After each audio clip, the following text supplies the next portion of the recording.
Numbers vary करने का मतलब ऑर्गेनिज्म में जिस टाइप से फिजियोलॉजिकल एक्टिविटीज चलते हैं उनके बेसिस पे इनके नंबर जो रहेंगे ये तुमको कम या ज्यादा देखने के लिए मिलेंगे। जो ज्यादा एक्टिविटी परफॉर्म कर रहा होगा भाई उसके बॉडी को ज्यादा एनर्जी का रिक्वायरमेंट होगा, तब के केस में उसमें नंबर ऑफ माइटोकॉन्ड्रिया भी जो रहेंगे वो ज्यादा हो जाएंगे। ये पूरा एक माइटोकॉन्ड्रिया होगा जो कि हो जाएगा तुम्हारे सिलिंड्रिकल शेप में। इसमें तुमको दो मेम्ब्रेन दिख रहे होंगे, क्लियर। एक हो जाएगा ये आउटर मेम्ब्रेन जो कि सीधा तुमको फ्लैट टाइप का स्ट्रक्चर दिख रहा होगा, साथ ही साथ में एक इनर मेम्ब्रेन होता है जो कि ऐसे इनफोल्डेड होगा। इनफोल्डेड मतलब अंदर की तरफ फंसा हुआ, क्लियर। तो ये हो जाएंगे इसका कंप्लीट स्ट्रक्चर। तीन टाइप हम लोगों ने देख लिया। सबसे पहले माइटोकॉन्ड्रिया का F1 F0 के बाद में या फिर F0 F1 के बाद में ये हम लोगों ने मेम्ब्रेन स्ट्रक्चर देख लिया। जल्दी इसको नोट डाउन करो, थोड़ा सा इसके बारे में डिटेल करेंगे और नेक्स्ट सेल ऑर्गेनल पे चलेंगे फिर।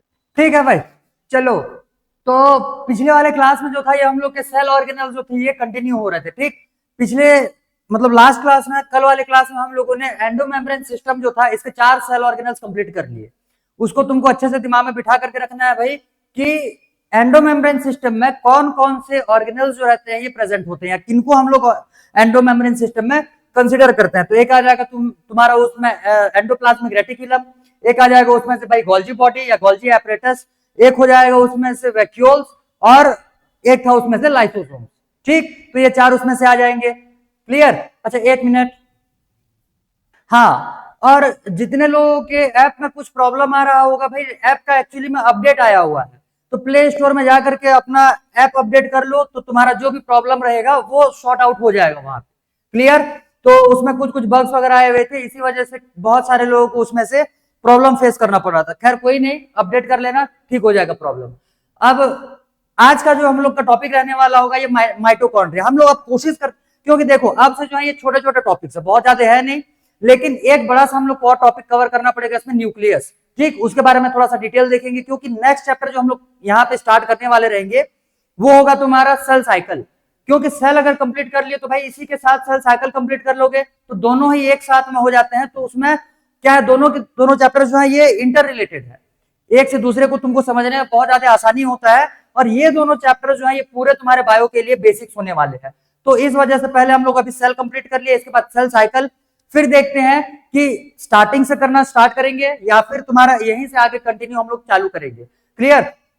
अगर होगा, अगर डिफरेंट सोर्सेस, मेजोरिटी में जो लोग हैं अगर डिफरेंट सोर्सेस से भी कर रहे होंगे, जिनका कि चैप्टर स्टार्टिंग से मतलब कि किया हुआ रहे, स्टार्ट किया हुआ रहे, तब के केस में हम लोग यहीं से कंटिन्यू आगे करते हुए चल, क्योंकि भाई पहले वाली चीजें तो एक बार पढ़ चुके, अब आगे की चीजें हम लोग करेंगे ताकि तुम्हारा साइमल्टेनियसली जो है ये ज्यादा चैप्टर्स कवर हो पाए। हम लोग भी पढ़ेंगे को पिछले वाले चैप्टर्स, बट वो डिपेंड करेगा, क्लियर। तो इस हिसाब से हम लोग देखेंगे कि कौन से चैप्टर्स को स्टार्ट करना है इनिशियल या फिर आगे कंटिन्यू करेंगे। चलो भाई, तो आज के लिए हेडिंग लगाना है पहले माइटोकॉन्ड्रिया।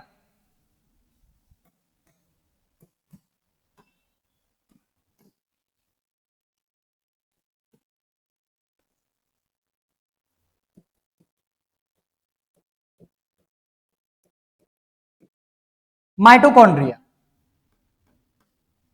देखो बहुत बेसिक बेसिक चीजें जो है वो तो तुमको ऑलरेडी पता ही होगा भाई। जैसे माइटोकॉन्ड्रिया होगा, इसको हम लोग power house of the cell बोलते हैं, क्योंकि यहाँ पे एनर्जी जो रहता है ये प्रोड्यूस होता है, क्लियर। इसके पहले में जैसे हम लोगों ने देखा हुआ था वो Golgi apparatus, postman of the cell. तो कौन से सेल ऑर्गेनल्स को और कौन से हम लोग जनरल टर्म से रिप्रेजेंट करते हैं ये सारे तुम पहले भी पढ़ चुके हो, तो इन सारे टर्म से पहले से फैमिलियर रहोगे, क्लियर। तो इसके लिए पहले लिख लेंगे भाई वही चीज कि नोन एज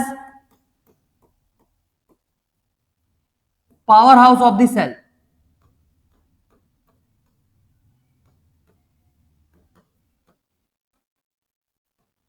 क्लियर, इसको हम लोग power house of the cell बोलते हैं। अब ध्यान देना, मैंने तुमको कल वाले क्लास में भी बताया हुआ था और प्रीवियस क्लासेस में भी मैंने एक बार इसको तुमको बता चुका है भाई कि जो माइक्रो ऑर्गेनिजम्स होते हैं मेजरली जिनको कि हम लोग स्टडी करते हैं माइक्रोस्कोप के अंडर में, क्लियर, तो वो ऐसे ही विजिबल नहीं होते, उनको स्टेन करना पड़ता है। इलेक्ट्रॉन माइक्रोस्कोप ना लेना, उसमें इलेक्ट्रॉन माइक्रोस्कोप का जो स्टडी का पैटर्न रहता है वो इलेक्ट्रॉन्स के बेसिस पे रहता है, उसमें इलेक्ट्रॉन्स को स्ट्राइक करवाए जाते हैं, ठीक है।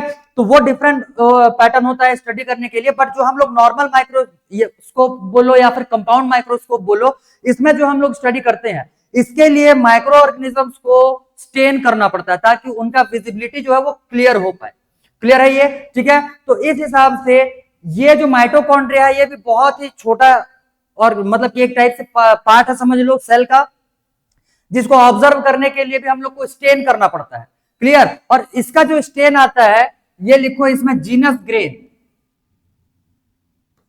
पहले लिखो वेरी स्मॉल इन साइज भी।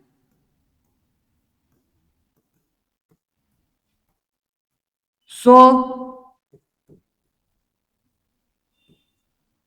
need to stand for proper study।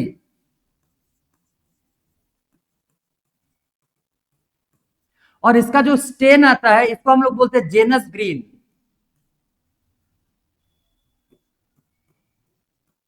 इसका जो स्टेन आएगा जिससे इसको स्टेन किया जाता है ये हो जाएगा जेनस ग्रीन। क्लियर? मैंने तुमको प्रोकैरियोटिक कराने के टाइम पे भी बताया था कि भाई बहुत सारे टाइप्स के स्टेन आते हैं, तो जिस स्टेन का यूज हम लोग माइटोकॉन्ड्रिया की स्टडी के लिए करने वाले हैं ये हो जाएगा जेनस ग्रीन। ठीक। अब बहुत सारे ऑर्गेनिजम्स होते हैं जिनमें की स्टेन लगता ही नहीं है, जैसे जब हम लोगों ने वहां पे देखा हुआ था तो जो वॉयलेट था, क्रिस्टल वॉयलेट था, वो बैक्टीरिया, कुछ बैक्टीरिया में वो रिटेन ही नहीं कर पाया। क्लियर? तो बहुत सारे ऐसे स्टेन होते हैं जो कि ऑर्गेनिजम्स, माइक्रो ऑर्गेनिजम्स या फिर माइक्रोबॉडीज में तुमको स्टेन जो है वो रिटेन करता हुआ नहीं दिखेगा। तब के केस में अलग अलग टाइप के पार्टिकल्स बोलो, ऑर्गेनिजम्स बोलो या फिर पार्ट्स बोलो, इनको स्टडी करने के लिए डिफरेंट टाइप के स्टेन्स का यूज किया जाता है। तो इसको स्टडी के लिए, इसके स्टडी के लिए जीनस ग्रेन, जो स्टेन है जीनस ग्रेन, जीनस ग्रेन का यूज किया जाएगा, जीनस ग्रेन। क्लियर? चलो भाई, अब इसका अगर शेप की बात करोगे तो ये होता है सिलिंड्रिकल शेप। ठीक है? साइज की अगर बात करोगे तो साइज जो इसका होता है भाई, दो दो चीजें तुमको इसमें से दिमाग में बिठाना, एक तो डायमीटर कितना होगा, साथ ही साथ में इसका लेंथ। तो इसका डायमीटर जो है ये 0.2 माइक्रोमीटर से लेकर के 1 माइक्रोमीटर। क्लियर? ये हो जाएगा इसका डायमीटर। और यही डायमीटर तुम्हारे बुक में एवरेज के मतलब कि एवरेज के फॉर्म में भी दिया हुआ है। तो एवरेज इनका डायमीटर कितना होता है बोलने से तुम्हारे बुक में स्पेसिफिक लिखा हुआ है 0.5 माइक्रोमीटर। तो एवरेज डायमीटर कितना हो जाएगा? ये हो जाएगा भाई 0.5 माइक्रोमीटर। क्लियर? इसके लेंथ की अगर बात करोगे तो ये हो जाएगा 1 माइक्रोमीटर से लेकर के 4.1 माइक्रोमीटर।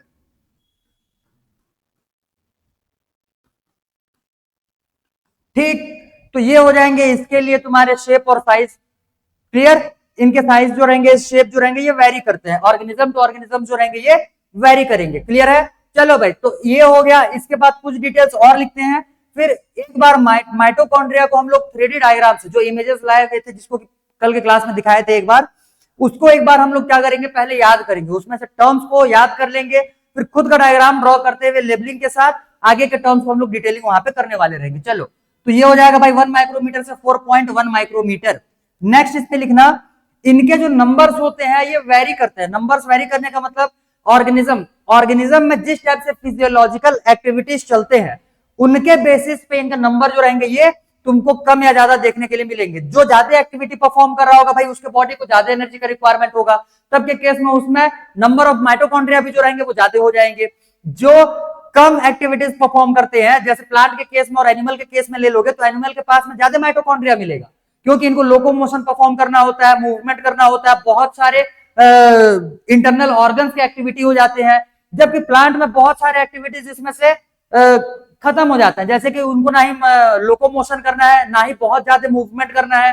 क्लियर? और इंटर जो उनके अंदर के जो क्या बोलना चाहिए एक्टिविटीज रहेंगे वो भी एनिमल्स के कंपैरिजन में कम होने वाले रहेंगे। तो इस हिसाब से तुम क्लासिफाई कर सकते हो इसको। तो इसमें लिखेंगे number very, number very on the basis of physiological activities of organism।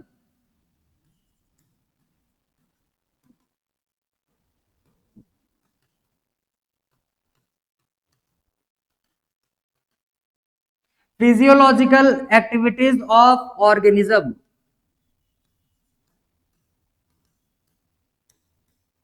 Clear? अब देखो, एक से ज्यादा भी माइटोकॉन्ड्रिया हो, तो भाई माइटोकॉन्ड्रिया जो है वो ऐसा तो नहीं है कि वो अपने आप में 10, 12, 50, 100 एक साथ में आ जाए या बन जाए। ऐसा तो होगा नहीं भाई, कोई ना कोई सा एक ओरिजिन से ये लोग आते हो, मतलब ये आते होंगे।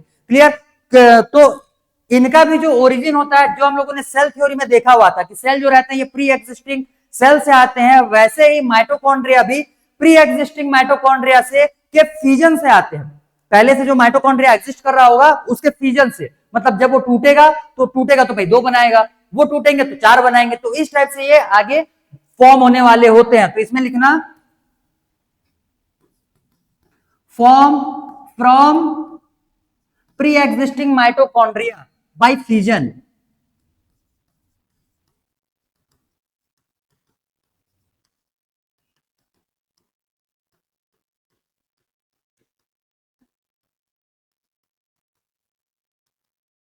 Bye fusion. क्लियर? तो भाई ये हो जाएंगे सारे पॉइंट्स, जल्दी से इसको नोट डाउन करो, फिर हम लोग देखते हैं डायग्राम।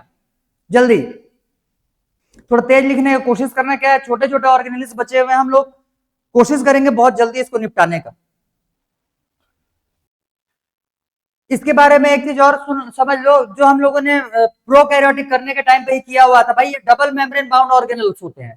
क्लियर? ये जो माइटोकॉन्ड्रिया होते हैं, mitochondria double membrane bound organelles होते हैं, ये हम लोगों ने वहां पे भी देखा हुआ था। क्लियर? तो चाहो तो एक लाइन उसमें और चिपका सकते हो कि भाई these are double membrane bound organelles, एक लाइन नीचे में लिखी लो।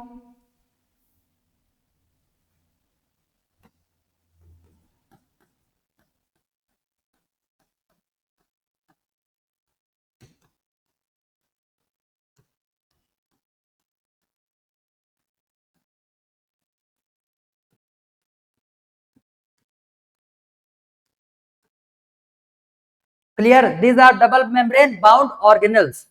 ठीक है? तो ये था भाई तुम्हारे माइटोकॉन्ड्रिया के को लेकर के डिटेलिंग। अब एक बार हम लोग इमेज देखते हैं, सारे पार्ट्स उसमें से कवर करेंगे, फिर 1 बाय 1 हम लोग उसको जल्दी से कंप्लीट करने की कोशिश करेंगे। क्लियर? चलो ठीक है, तो देखो पहले डायग्राम इसका या फिर इमेज देख लो।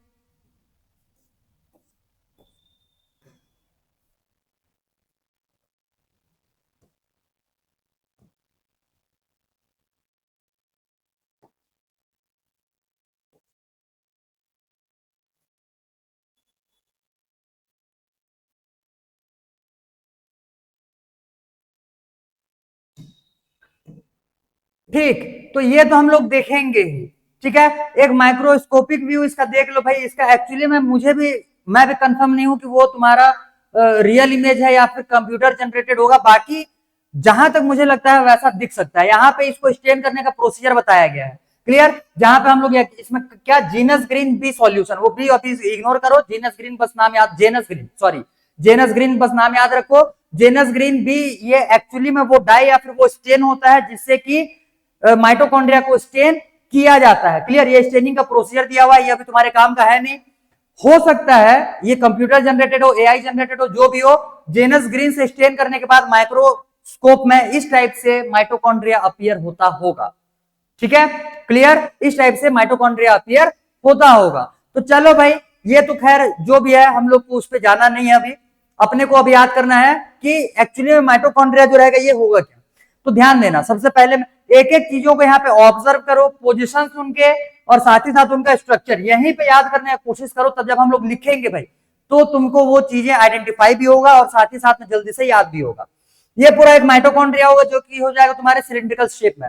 इसमें तुमको 2 मेम्ब्रेन दिख रहे होंगे। क्लियर? एक हो जाएगा ये आउटर मेम्ब्रेन जो कि सीधा तुमको फ्लैट टाइप का स्ट्रक्चर दिख रहा होगा, साथ ही साथ में एक इनर मेम्ब्रेन होता है जो कि ऐसे इनफोल्डेड होगा। इनफोल्डेड मतलब अंदर की तरफ धंसा हुआ।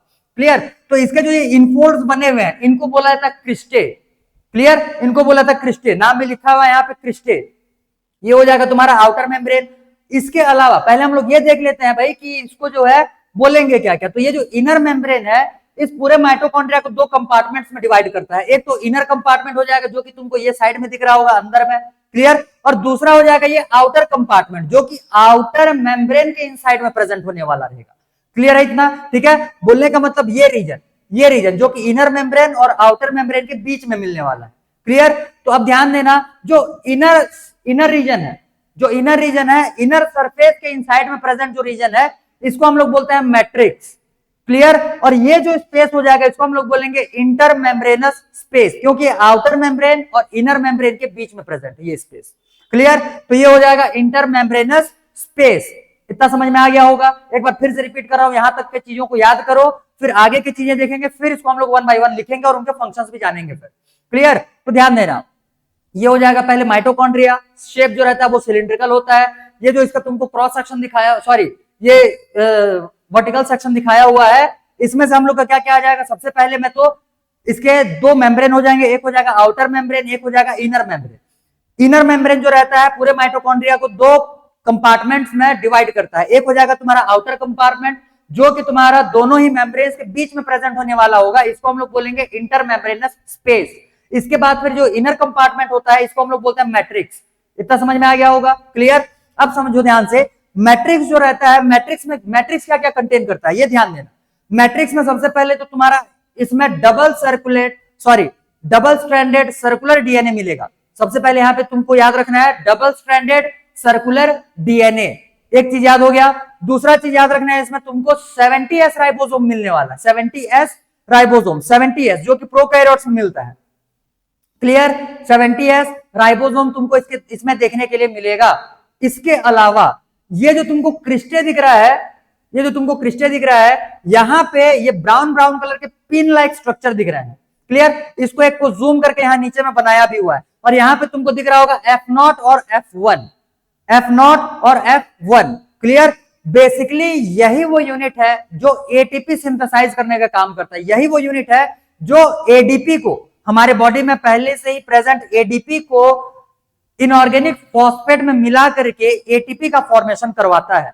तो ये F0 F1 इसके बारे में भी लिखेंगे, एक्चुअली में होता है क्या, इसका स्ट्रक्चर भी बनाएंगे। तो अभी के लिए दिमाग में इतना बिठाओ कि क्रिस्टे में F1 F0 प्रेजेंट होता है। इसको ऑक्सीजोम भी बोलते हैं, और भी इसके नाम होते हैं। इनके इसको डिस्कवर करने वाले जो साइंटिस्ट थे उनको फर्नांडेज एंड मोरेन, तो इसको फर्नांडेज एंड मोरेन पार्टिकल्स भी बोला जाता है। क्लियर। इसको हम लोग और भी कई नाम से जानेंगे, तो उसको लिखेंगे लिखने के टाइम पे। अभी के लिए दिमाग में इतना ही बिठाओ भाई कि इसको F0 F1 बोला जा रहा है, F0 F1। और यही वो एलिमेंट्री यूनिट है, यही वो एलिमेंट्री यूनिट है जो कि तुम्हारा एटीपी, बोलने का मतलब एनर्जी को सिंथेसाइज करने वाला होगा।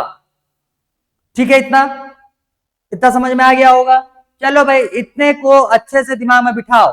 अब हम लोग इसका स्ट्रक्चर देखेंगे, स्ट्रक्चर के साथ साथ में इसके एक एक पार्ट को लेबलिंग करते हुए डिटेलिंग करेंगे। चलो,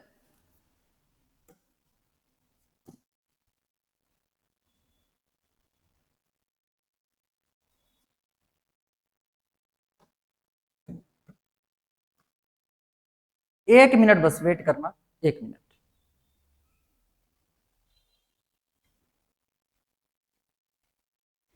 हाँ भाई, तुम्हारे ही क्लास के टाइम पे सारे प्रॉब्लम होते हैं।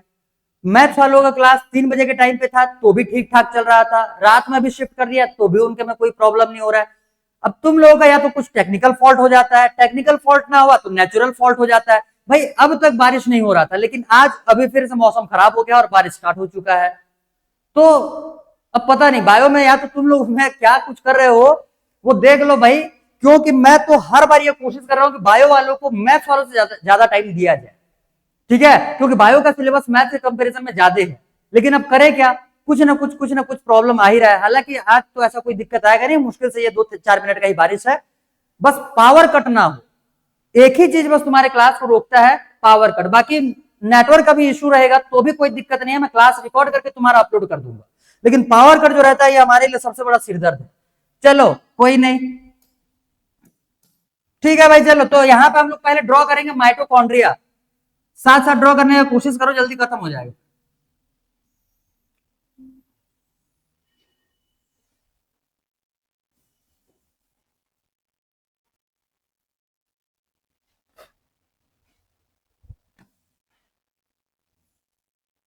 ठीक है, इस टाइप से ड्रॉ कर लो माइटोकॉन्ड्रिया का। ये हो जाएगा आउटर सरफेस, ये हो जाएगा आउटर मेम्ब्रेन। आउटर मेम्ब्रेन के बाद इनर मेम्ब्रेन ड्रॉ करेंगे।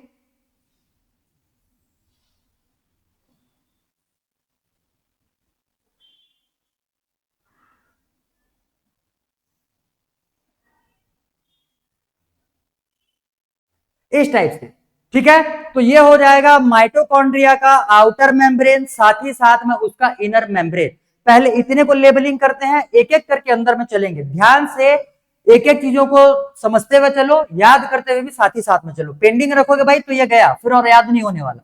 जिसको याद होना रहेगा इसी क्लास में याद हो जाएगा, अदरवाइज बाद में अगर करने की कोशिश करोगे तो फिर भूल जाओ, क्योंकि कंटेंट्स तुम्हारे डेली पढ़ने वाले हैं। ठीक, तो इसमें से सबसे बाहर के जो मेम्ब्रेन है इसको बोलेंगे हम लोग आउटर मेम्ब्रेन।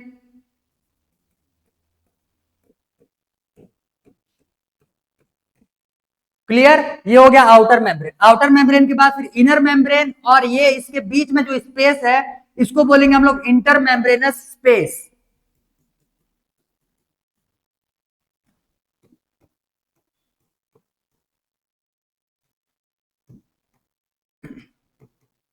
ये हो जाएगा इंटर मेम्ब्रेनस स्पेस।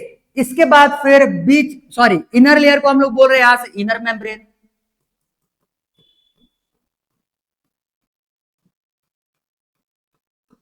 ये हो गया इनर मेम्ब्रेन। इनर मेम्ब्रेन में क्या प्रेजेंट होता है बोलने से, इनर मेम्ब्रेन में इनफोल्ड्स प्रेजेंट होते हैं, जिनको कि हम लोग क्या बोलेंगे, क्रिस्टे।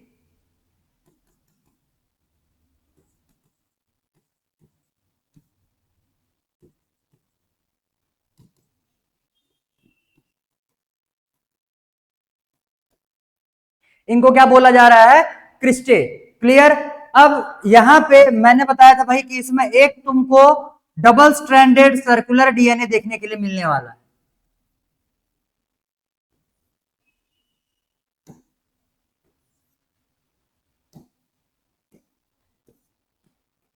ये हो जाएगा डबल स्ट्रैंडेड सर्कुलर डीएनए। मैंने रिप्रेजेंटेशन भी पिछले वाले में बता दिया था, डबल स्ट्रैंडेड को डीएस लिखा जाएगा। क्लियर, तो ये हो जाएगा double stranded circular DNA.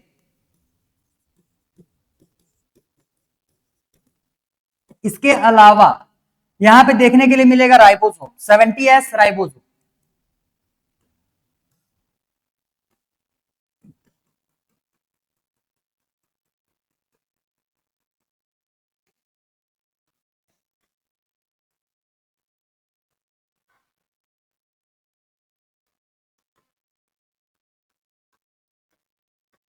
Seventy S ribosomes, यहाँ पर राइबोसोम्स देखने के लिए मिलने वाले रहेंगे। अब जो है इसके आगे का समझो, क्रिस्टल जो यहाँ पे बने हुए हैं भाई, ये कंटेन करेंगे यहाँ पे F0 F1। तो पहले F0 F1 बना लेते हैं।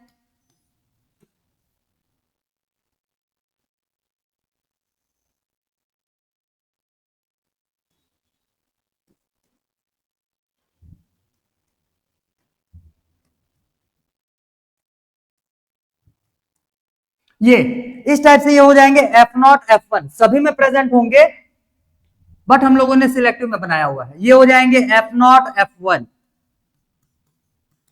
क्लियर। अच्छा, इनके और भी नाम लिखने हैं, वेट।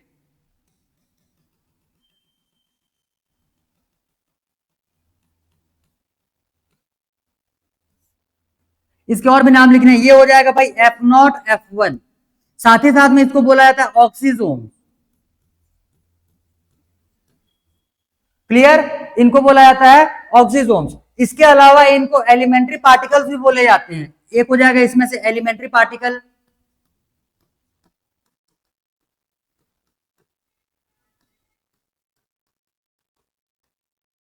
क्लियर, और इसके अलावा इसको फर्नांडेज एंड मोरेन पार्टिकल भी बोला जाता है। Fernandez and Moran particle.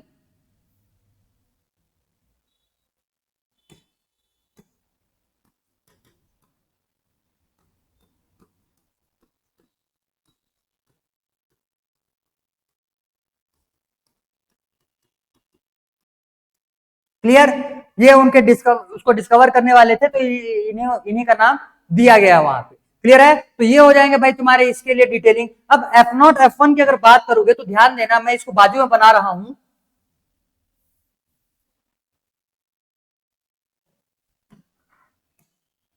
F0 F1 की अगर बात करोगे तो F0 F1 का स्ट्रक्चर तुमको ऐसे दिखने वाला हो।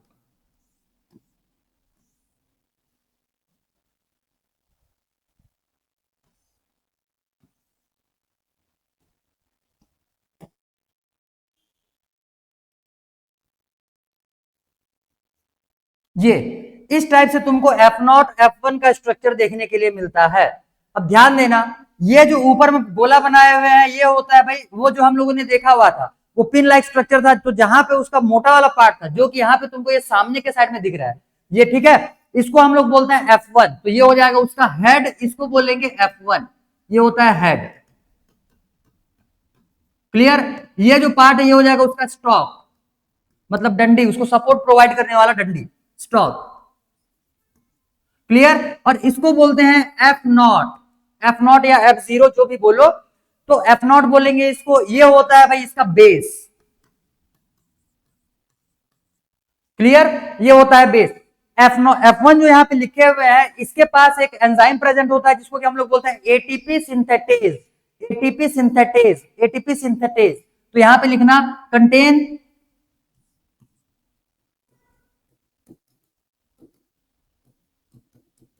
ATP synthetase.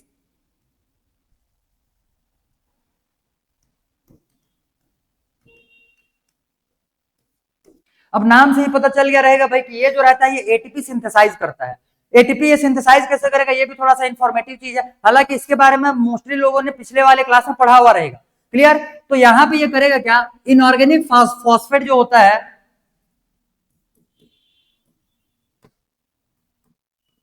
इनऑर्गेनिक फॉस्फेट, इसको आईपी से रिप्रेजेंट किया जाएगा, इसको एडीपी में मिलाता है। एडीपी, एडीपी बोलने का मतलब एडिनोसिन डाइफॉस्फेट। एडिनोसिन डाइफॉस्फेट, एक इनऑर्गेनिक फॉस्फेट उसमें और मिला दिया, तो जो फॉस्फेट था वो 3 बन गया, तो अब इसको बोलेंगे हम लोग एटीपी। और यहां से ये प्रोसेस होकर के आगे निकलेगा और यहां से बाहर आएगा भाई ATP. Clear? ATP, ATP adenosine triphosphate, ADP adenosine diphosphate.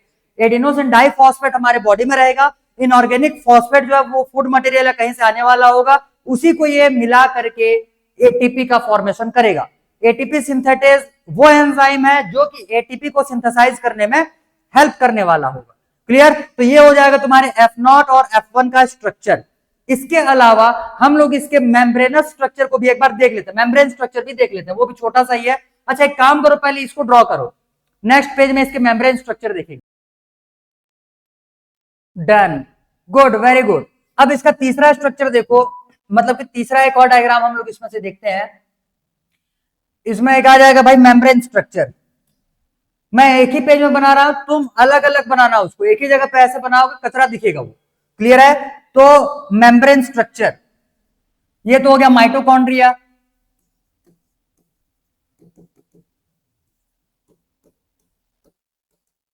ठीक है, ये हो जाएगा भाई F0 F1।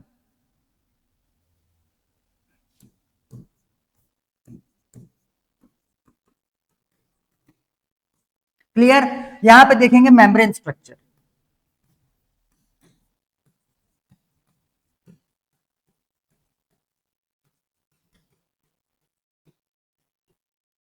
देखो, तो ये है भाई, देखो ध्यान देना, ये हो जाएगा। इसके अगर इतने पार्ट को अगर मान लो देखे, इतने ही पार्ट को अगर देखने की कोशिश करोगे तो ये तुम्हारा स्ट्रक्चर कैसे बन करके आता है, ध्यान देना।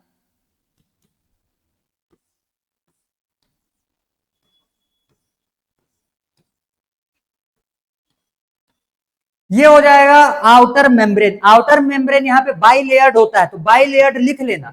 यहाँ पे आउटर मेम्ब्रेन जो लिखे हुए हैं इसमें लिख लो, ये बाई लेयर्ड होता है, by layered. Even inner membrane जो रहता है ये भी बाई लेयर्ड होता है, ये भी, इसमें भी तुमको 2 लेयर देखने के लिए मिलेगा, ये भी क्या हो जाएगा भाई, बाई लेयर्ड। आगे जो इनर मेम्ब्रेन होगा वो इस टाइप से।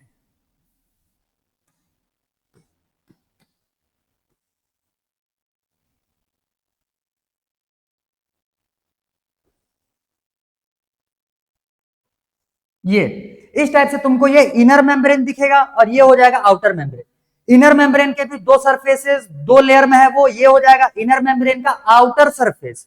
ये जो तुमको दिख रहा है ये इसमें इनसाइड के तरफ है, मैट्रिक्स के तरफ है।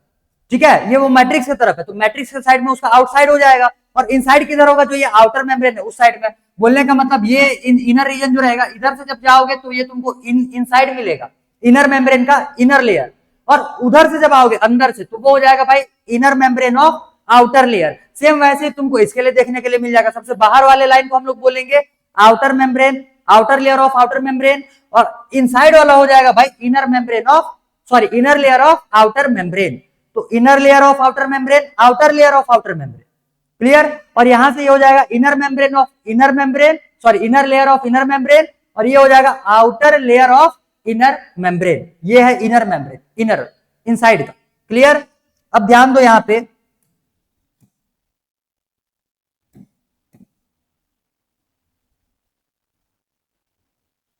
इसी में प्रेजेंट होते हैं F0 F1।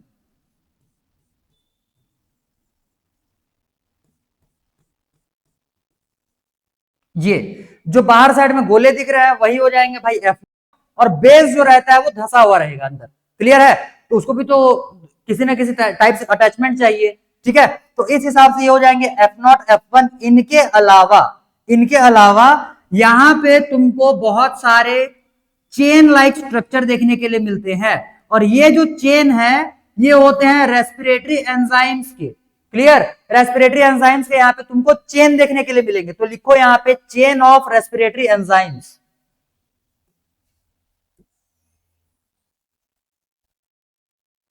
चलो अब इसके एक एक पार्ट को लेबलिंग कर लो यहीं पे।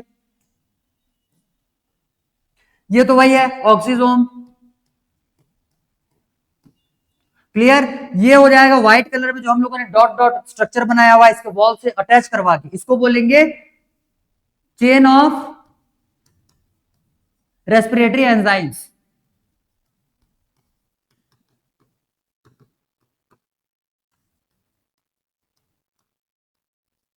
ठीक है। इसके बारे में भी हम लोग रेस्पिरेशन वाले चैप्टर में डिटेल देखेंगे। ये हो जाएगा इनर मेम्ब्रेन, ये हो जाएगा आउटर मेम्ब्रेन, ये हो जाएगा भाई इनर मेम्ब्रेन, ये हो जाएगा आउटर मेम्ब्रेन,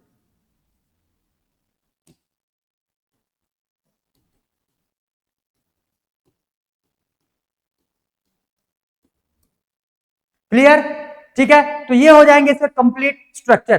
तीन टाइप्स हम लोगों ने देख लिया, सबसे पहले माइटोकॉन्ड्रिया, माइटोकॉन्ड्रिया का फिर F1 F0, F1 F0 के बाद में या फिर F0 F1 के बाद में ये हम लोगों ने मेम्ब्रेन स्ट्रक्चर देख लिया। जल्दी इसको नोट डाउन करो, फिर थोड़ा सा इसके बारे में डिटेल करेंगे और नेक्स्ट सेल ऑर्गेनल पे चलेंगे। फिर जल्दी जो भी इसमें से ड्रॉ करना है, जो ड्रॉ तो सभी को करना है, पूरा ही ड्रॉ करो और सारे लेबलिंग भी करो साथ साथ। इसके अलावा अगर कुछ चीज यहीं पे याद आ रहा हो तो उसको लिख लो। अच्छा हाँ वेट, ये एक पार्ट तो छूट गया, इसको ये जो गैप्स दिख रहा है ना इसमें, इसका तो नेमिंग किया ही नहीं। ये जो गैप्स दिख रहे हैं यहाँ पे, इसको ये बीच बीच में छोटे छोटे रास्ते होते हैं, क्लियर। होल लाइक स्ट्रक्चर तुमको देखने के लिए मिलेंगे, इनको हम लोग बोलते हैं porins, porins, PORINS, porins, clear. Porins छोटे छोटे पोर्स होते हैं जो कि परमेबल बनाते हैं इस आउटर मेम्ब्रेन को। हालांकि इनर मेम्ब्रेन भी जो रहता है ये परमेबल होता है, बट ये ज्यादा परमिएबल होगा as compared to inner membrane, और ये जो रहता है इसके कंपैरिजन में क्या होगा, लेस परमिएबल होता है, क्योंकि इसमें पोरिन्स प्रेजेंट होते हैं, इसमें पोरिन्स एब्सेंट होते हैं। इसी की वजह से ये ज्यादा परमिएबल होता है, सॉरी ये ज्यादा परमिएबल होता है और ये कम परमिएबल होगा। आउटर मेम्ब्रेन ज्यादा परमिएबल, इनर मेम्ब्रेन कम परमिएबल। आउटर मेम्ब्रेन ज्यादा परमिएबल इसी वजह से है क्योंकि उसमें पोरिन्स प्रेजेंट होते हैं, और पोरिन्स क्या होंगे, छोटे छोटे पोर्स होते हैं जो कि सब्सटेंसेस को ट्रांसपोर्टेशन में हेल्प करवाएंगे, ठीक है। चलो ठीक, तो done.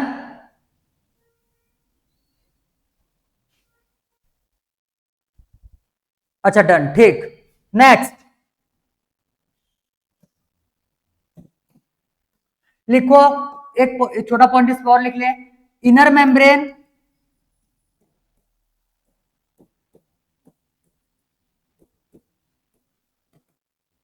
Divide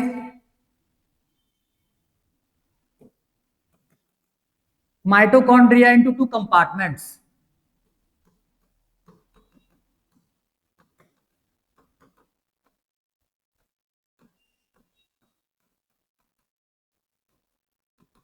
into two compartments. दोनों कंपार्टमेंट्स क्या क्या हो जाएंगे भाई, पहले नंबर पे आ जाएगा यहाँ पे इनर कंपार्टमेंट,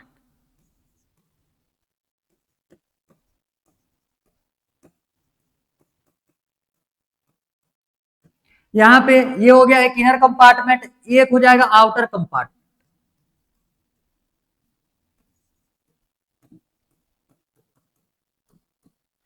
एक हो गया इनर कंपार्टमेंट, एक हो जाएगा आउटर कंपार्टमेंट। इनर कंपार्टमेंट जो रहता है ये inside of inner membrane present होगा, present inside the inner membrane.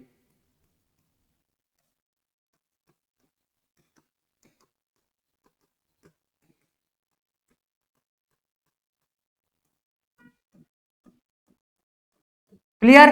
और ये हो जाएगा present between two membranes.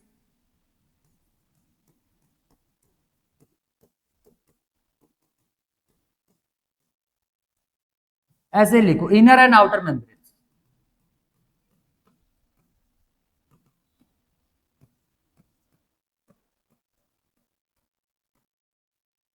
Clear? इस वाले को हम लोग पार्ट को बोलते हैं मैट्रिक्स। ये क्या हो जाएगा? मैट्रिक्स। अच्छा, मैट्रिक्स हम लोगों ने लेबलिंग में नहीं लिखा है क्या? मैट्रिक्स नहीं लिखा हुआ है, मैट्रिक्स लिख लो भाई। ये जो पार्ट रहता है इसको मैट्रिक्स बोला जाता है।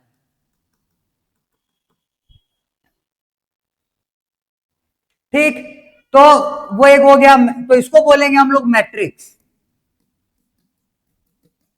और इसको तो लिखे हुए हैं वहां पे, इसको बोलते हैं भाई इंटरमेम्ब्रेनस स्पेस।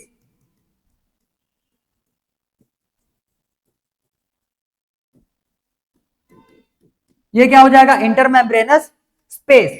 मैट्रिक्स जो रहता है बेसिकली ये क्या काम करवाता है बोलने से, इसके बारे में भी हम लोग देखेंगे रेस्पिरेशन वाले चैप्टर में। अब भी सिर्फ यहां पे लिख लिए रहो, मैट्रिक्स जो रहेगा ये टीसीए साइकिल रन करवाता है, हेल्प्स इन टीसीए साइकिल लिखो।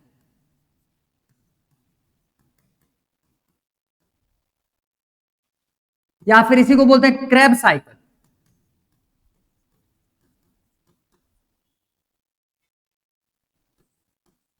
नाम तो सुने रहोगे क्रेब साइकिल, पिछले वाले क्लास में जब फोटोसिंथेसिस वगैरह आगे किए हुए थे उसमें से क्रेब साइकिल का भी नाम आया हुआ था। तो क्रेब साइकिल जो रहता है या फिर टीसीए साइकिल जो रहता है वो मैट्रिक्स परफॉर्म करवाता है, मैट्रिक्स के इनसाइड में ही होता है। क्लियर? ठीक है। बाकी उसमें मिलने वाली चीजों को अगर लिखना चाहो तो लिख सकते हो। मैट्रिक्स में और क्या क्या मिलता है? मैट्रिक्स में जैसे तुम्हारा डबल स्ट्रैंडेड सर्कुलर डीएनए मिलेगा, एक तो इसमें 70s राइबोसोम मिलेगा, तो भाई वो लिखना चाहो तो इसमें लिख सकते हो। बाकी तो हम लोगों ने उसको डायग्राम में ही कवर कर लिया है। कोशिश करना चीजों को कंटेंट वाइज कम लिखो, क्योंकि नाम जितने हैं यही तुमको दिखने चाहिए। बाकी ज्यादा कचरा करके करोगे क्या उसको? ठीक है, प्रोसीजर तो वैसे भी याद हो जाता है, कॉन्सेप्ट तो वैसे भी दिमाग में आ जाएंगे, बचे हुए हैं सिर्फ फैक्ट्स, और फैक्ट्स के बेसिस पे तुमको यहाँ पे जो दिख रहा है वो है सिर्फ नाम। ठीक है, क्लियर? चलो फटाफट इतने को नोट डाउन करो, फिर आगे कंटिन्यू करेंगे। जल्दी जल्दी।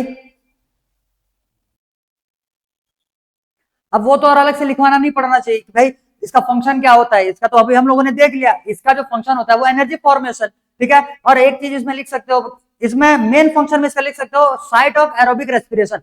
हालांकि हम लोग रेस्पिरेशन वाले चैप्टर में करेंगे ही, बट इसमें लिख लो फंक्शन में, एक लिख लो इसका साइट ऑफ एरोबिक रेस्पिरेशन।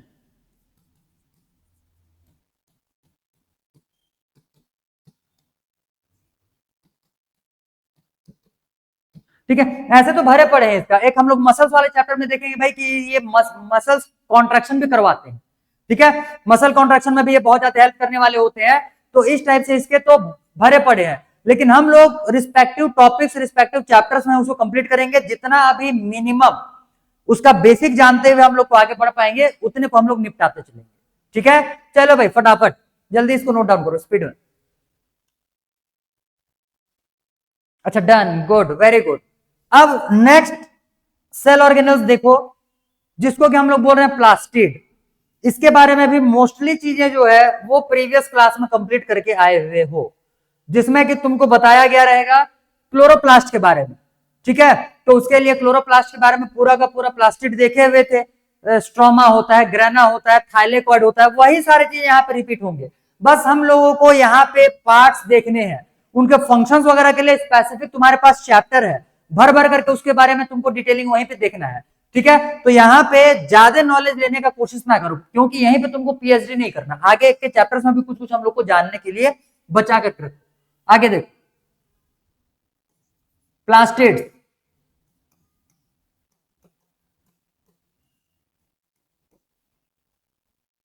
ठीक है, प्लास्टिड्स। तो प्लास्टिड्स के बारे में तुम लोग को जो जानना है ध्यान देते चलो। सबसे पहले तो लिखो ये डबल मेम्ब्रेनस ऑर्गेनल।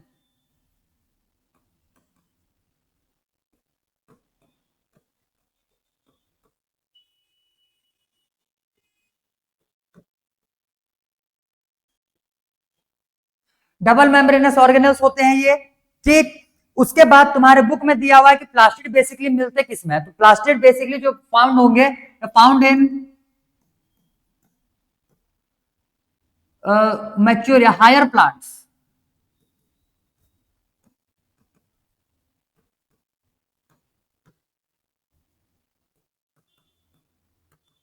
और साथ ही साथ में बुक में लिखा हुआ यूग्लिनॉइड।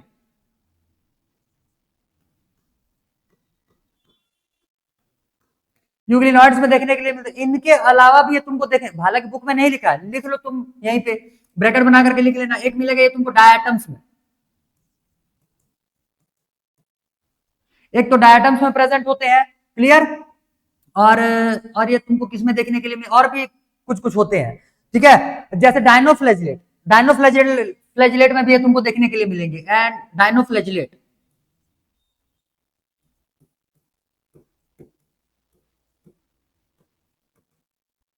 ठीक है, इनमें भी देखने के लिए मिलता है। तो ये तुम्हारा एडिशनल नॉलेज है, बुक में नहीं दिया हुआ है। डायनोफ्लैजिलेट, डायटम्स में ये देखने के लिए मिलेंगे, बुक में दो नाम लिखा हुआ था, क्लियर। तो चारों फटाफट लिख लो यहाँ पे।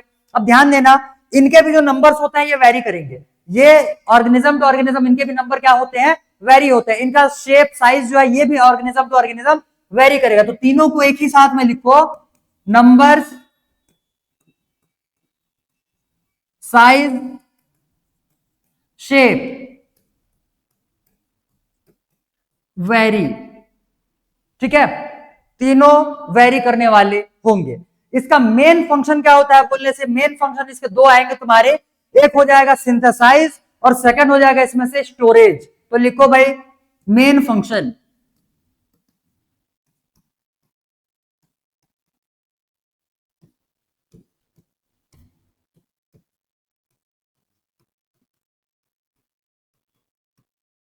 और सेकंड नंबर हम लोग देखेंगे इसमें से स्टोरेज। सब्सटेंसेस सिंथेसाइज भी करेंगे, सब्सटेंसेस स्टोर भी करेंगे। और इसी के बेसिस पे तीन टाइप के प्लास्टिड हम लोग को कवर करने हैं। On this basis three types of plastid, ठीक है। Three types of plastid. सबसे पहले में आ जाएगा भाई क्लोरोप्लास्ट, क्लियर। एक हो जाएगा यहां से ल्यूकोप्लास्ट, और एक आ जाएगा यहां से क्रोमोप्लास्ट।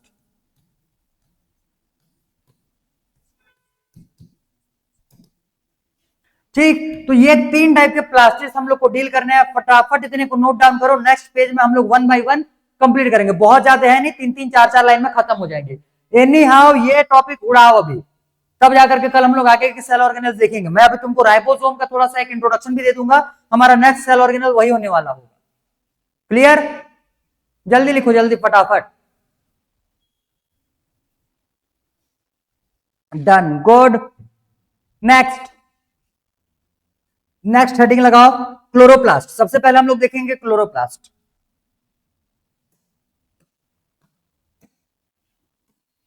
हेडिंग लगाओ क्लोरोप्लास्ट।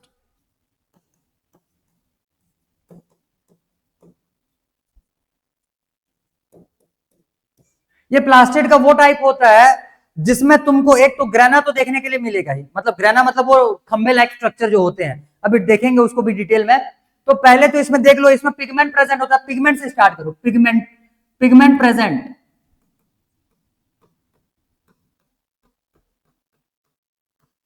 क्लियर। अब ध्यान देना, प्लांट्स में जैसे क्रोमोप्लास्ट के बारे में तो थोड़ा मोड़ा नॉलेज होगा ही, जो हम लोग अभी सेकंड टाइप में डील करने वाले हैं। तो क्रोमोप्लास्ट जो रहता है वो प्लांट में ग्रीन कलर को छोड़ करके बाकी कलर्स के लिए रिस्पॉन्सिबल होता है। जैसे गाजर का कलर तुम्हारा डिफरेंट होगा, ठीक। तो ऐसे ही बहुत सारे अलग अलग तुम्हारे कलर्स होते हैं, किसी भी टाइप के प्लांट में तुमको देखने के लिए मिलेगा। तो अलग टाइप के colour other than green colour जो होता है, ये तुम्हारा कैरोटीनॉइड की वजह से होता है, कैरोटीनॉइड। क्लियर, कैरोटिनॉइड की वजह से होता है। तो कैरोटिनॉइड जो रहता है भाई, कैरोटिनॉइड जो रहता है वो ग्रीन को छोड़ करके अदर कलर्स के लिए रिस्पॉन्सिबल होता है।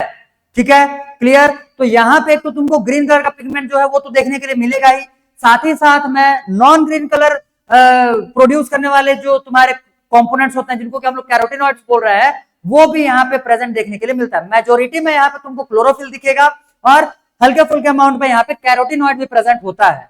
क्लियर है, चलो भाई, तो इसमें लिखना पिगमेंट प्रेजेंट। दो क्या क्या हो जाएंगे, सबसे पहले में आ जाए क्लोरोफिल और एक आ जाएगा भाई कैरोटिनॉइड।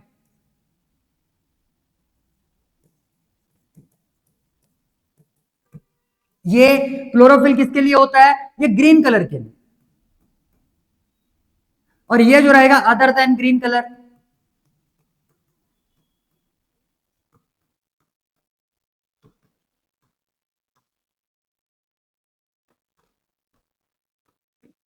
क्लियर, बुक में भी इसको ग्रास ग्रीन कलर लिखा हुआ रहता है। ठीक है, तो ये हो जाएगा भाई अदर देन ग्रीन कलर में क्या क्या आ जाएंगे तुम्हारे, पिंक कलर आ जाएगा, ऑरेंज आ जाएगा, रेड आ जाएगा, तो बहुत सारे कलर्स आ जाएंगे उसमें से। क्लियर, तो ये अदर देन ग्रीन कलर होता है। तो दोनों ही टाइप के पिगमेंट तुमको देखने के लिए मिलेंगे क्लोरोफिल, क्लोरोप्लास्ट में।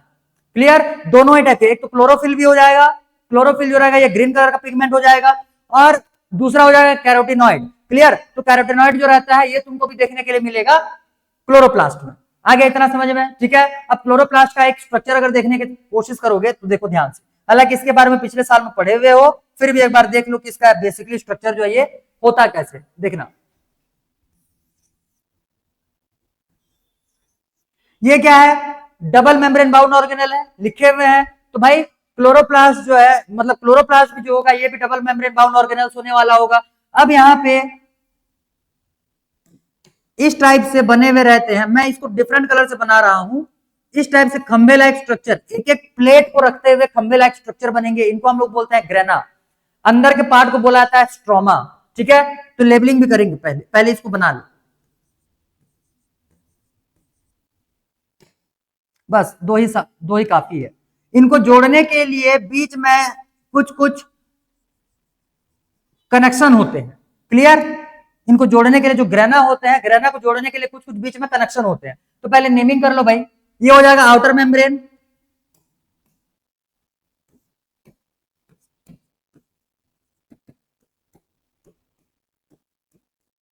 ये हो जाएगा आउटर मेम्ब्रेन, ये हो जाएगा इनर मेम्ब्रेन।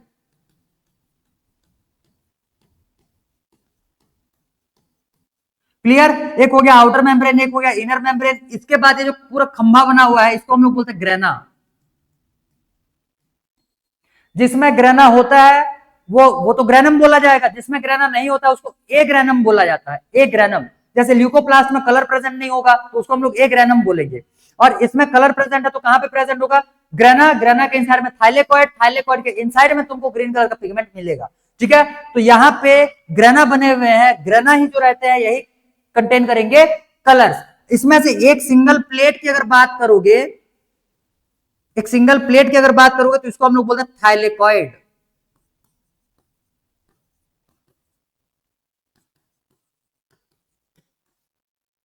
इसको हम लोग बोलते हैं थाइलेकॉइड। एक्चुअली में थाइलेकॉइड भी जो रहता, जैसे यहाँ पे ये डबल मेम्ब्रेन यहाँ पे तुमको दिख रहा होगा, थाइलेकॉइड भी जो रहते हैं ये भी डबल मेम्ब्रेनस होते हैं। इनमें भी तुमको दो मेम्ब्रेन्स देखने के लिए मिलते हैं। क्लियर, बट अभी उतना डिटेल हम लोग नहीं करेंगे क्योंकि इसके बारे में फिर हम लोग को फोटोसिंथेसिस चैप्टर में डिटेलिंग में देखना है। क्लियर, तो पहले इसको इतने को जल्दी से कर लो। ये हो जाएगा भाई तुम्हारा क्लोरोप्लास्ट के लिए डिटेलिंग। एक काम कर, तो इसमें एक फंक्शन भी इसका लिख लो, फंक्शन।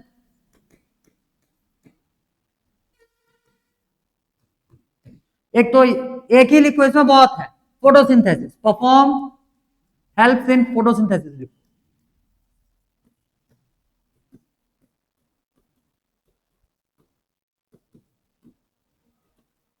क्लियर, अब फोटोसिंथेसिस में फिर बहुत सारे टर्म्स आ जाएंगे, हिल रिएक्शन आएगा, डार्क रिएक्शन, जिसको कि तुम लोगों ने पिछले साल में पढ़ा हुआ था। बस सेम एलिमेंट्स को हमको फोटोसिंथेसिस वाले चैप्टर में डिटेलिंग करना, बस बहुत ज्यादा होगा नहीं, जितना 10th में एलिमेंट्स पढ़े हुए थे उससे थोड़ा मोड़ा ज्यादा बस होगा तुम। क्लियर है, और क्या बोलते हैं भाई, टर्म जो है वो तो नया नया तुमको जानने के लिए मिलेगा, वो तो है, वो तो जाएगा नहीं कहीं। इसको लिखो फटाफट, क्रोमोप्लास्ट हो गया, सॉरी क्लोरोप्लास्ट हो गया, इसको लिखो जल्दी।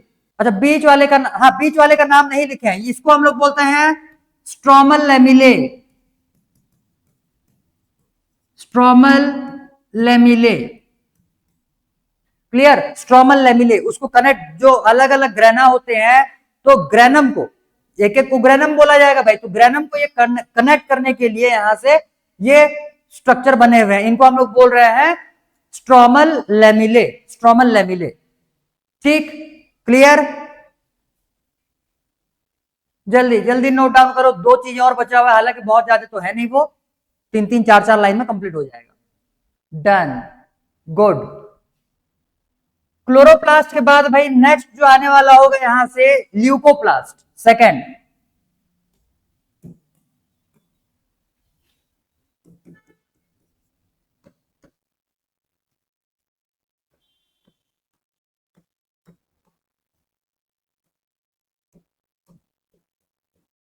ल्यूकोप्लास्ट बेसिकली ये व्हाइट कलर या फिर इसको कलरलेस बोला जाएगा, ठीक है, तो लिखना है इस पे व्हाइट और या फिर colourless, due to absence of grana.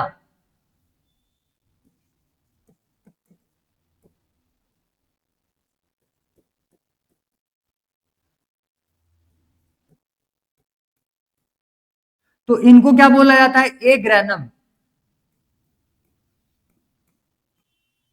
इनको बोला जाएगा भाई ए ग्रेनम। अब ध्यान देना, ग्रेना एब्सेंट है इनमें, तो इनको ए ग्रेनम बोला जा रहा है, इनके पास किसी भी टाइप का पिगमेंट नहीं मिलता, तो इसमें लिखेंगे नो पिगमेंट। भाई कलरलेस इसी वजह से बोल रहा है, नो पिगमेंट,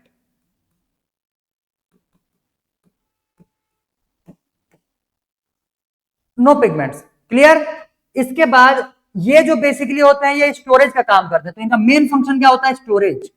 तो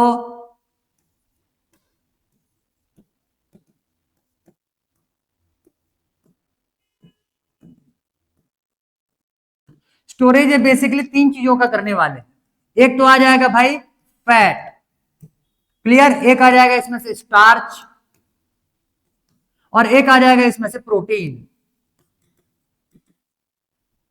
क्लियर, फैट स्टोर करने वाले को हम लोग बोलेंगे इलायोप्लास्ट,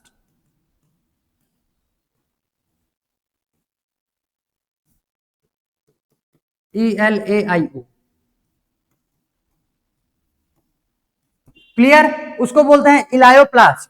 क्लियर है, उसके बाद जो स्टार्च, देखो एमाइलेज पढ़े हुए थे हम लोगों ने पिछले साल में, एमाइलेज जो रहता है वो स्टार्च को ब्रेक डाउन के लिए बनाया जाता है, मतलब कि वो उसका एंजाइम होता है, ठीक है, तो एमाइलेज, वहीं से इसको इसका नाम याद रखोगे एमाइलोप्लास्ट।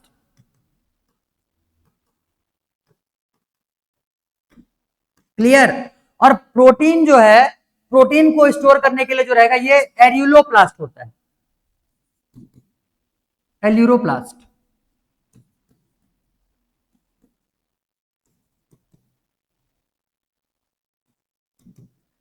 इसको एल्यूरोप्लास्ट बोला जाता है, साथ ही साथ इसको हम लोग प्रोटीनोप्लास्ट भी बोलते हैं, इसको बोला जाता है भाई प्रोटीनोप्लास्ट।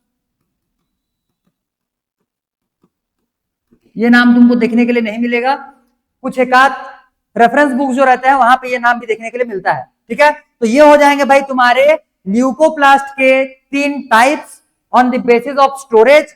अगर फैट का स्टोर करेगा तो इलायोप्लास्ट, अगर स्टार्च का स्टोरेज करेगा तो एमाइलोप्लास्ट, और अगर प्रोटीन का स्टोरेज करेगा तो एल्यूरोप्लास्ट, ठीक है, या फिर उसी को बोलते हैं प्रोटीनोप्लास्ट।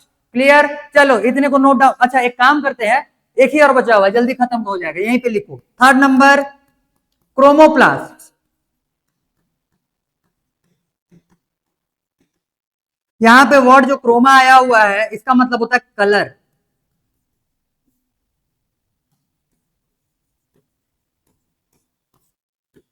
ठीक है, पिगमेंट्स प्रेजेंट,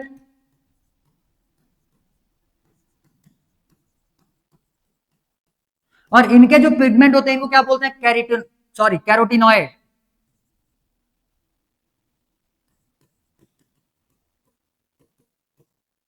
क्लियर, इनके पिगमेंट्स को बोला जाता है कैरोटिनॉइड। तो कैरोटिनॉइड जो रहता है ये other than green colour produce करेगा, ये करेगा भाई other than green colour.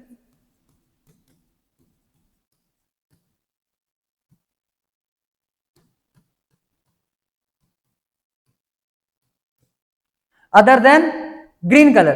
Clear? तो ये हो जाएंगे तुम्हारे इसके लिए डिटेलिंग। तो बाकी जो प्लांट के पार्ट्स होते हैं उनके कलर के लिए different colour, other than green colour के लिए रिस्पॉन्सिबल पार्ट कौन सा हो जाएगा? कैरोटिनॉइड। क्लियर है? इनका जो ओरिजिन है हम लोग प्रोकैरियोट से लेते हैं, तो प्रोकैरियोट्स में जो 70S राइबोसोम मिलता है वैसे इनमें भी 70S राइबोसोम मिलता है। किसमें किसमें बोलने से?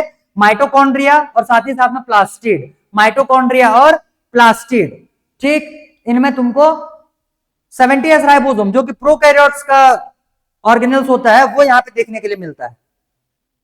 ठीक है? क्लियर? Good, done. अब यहां पे हम लोग इसके बाद ज्यादा नहीं एक का डायग्राम देख लेते हैं इसी से रिलेटेड, और उसके बाद मैं थोड़ा सा इंट्रोडक्शन दे दूंगा तुमको राइबोसोम्स के लिए, और फिर हम लोग आज का सेशन एंड करेंगे।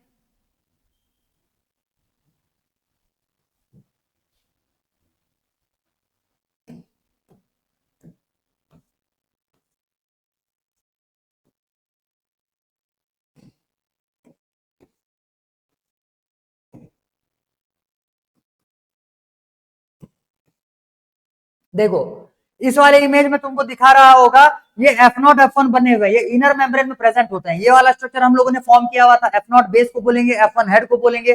और यहाँ पे देखो ATP H2O, ये ADP दिख रहा है, ये सारे के सारे फंक्शन यहाँ पे होते हैं। ये ADP लिया, ADP को इनऑर्गेनिक फॉस्फेट में मिलाया और उससे फिर इसने बना लिया ATP। तो इस टाइप से ATP को सिंथेसिस करने का काम, ATP को तोड़ने का भी काम ये करने वाले होंगे।